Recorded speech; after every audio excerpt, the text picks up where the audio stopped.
ಕೇಳುವಾಗಲೇ ನಿಮ್ಮ ಮನಸ್ಸಿನಲ್ಲಿ ಪ್ರಶ್ನೆ ಬರಬಹುದು, ಕೆಟ್ಟ ಜನರೇ ಬಹಳ ಸುಖವಾಗಿರ್ತಾರಲ್ಲ ಅಂತ. ಕೆಟ್ಟ ಜನ ಸುಖವಾಗಿರ್ತಾರೆ, ಕೆಟ್ಟು ಮಾಡಿದ್ದಕ್ಕೆ ಸುಖವಾಗಿ ಇರೋದಿಲ್ಲ. ಹಿಂದೆ ಅವರು ಮಾಡಿದ ಒಳ್ಳೆಯ ಕರ್ಮಕ್ಕೆ ಈಗ ಸುಖವಾಗಿರ್ತಾರೆ, ಇವತ್ತು ಮಾಡಿದ ಕೆಟ್ಟ ಕರ್ಮಕ್ಕೆ ಮುಂದೆ ದುಃಖವನ್ನು ಅನುಭವಿಸ್ತಾರೆ. ಔಷಧಿ ತೆಗೆದುಕೊಳ್ತಾ ಇದ್ದಾನೆ, ಜೋರಾಗಿ ಕೆಮ್ತಾ ಇದ್ದಾನೆ. ಔಷಧಿ ತೆಗೆದುಕೊಂಡದ್ದಕ್ಕೆ ಕೆಮ್ತಾ ಇದ್ದಾನೆ, ಔಷಧಿ ತೆಗೆದುಕೊಂಡದ್ದಕ್ಕೆ ಜ್ವರ ಬಂದಿದೆ ಅಂತ ಯಾವ ಬುದ್ಧಿವಂತನೂ ಹೇಳೋದಿಲ್ಲ.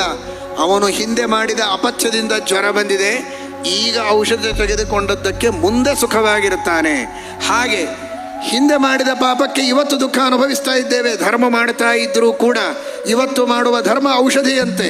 ಇವತ್ತು ಮಾಡಿದ ಧರ್ಮದಿಂದ ಮತ್ತೆ ನಾಳೆ ನಾವು ಸುಖವಾಗಿರುತ್ತೇವೆ ಎನ್ನುವ ಎಚ್ಚರ ನಮಗಿರಬೇಕು ಎನ್ನುವ ತತ್ವವನ್ನು ನಮಗೆ ತಿಳಿಸಿಕೊಟ್ಟ ಮಹಾನುಭಾವರು ವ್ಯಾಸರಾಜ ಶ್ರೀಮಚ್ಚರಣರು, ಶ್ರೀಮಠ್ ಟೀಕಾಕೃತ್ಪಾದರು, ಶ್ರೀಮದಾನಂದ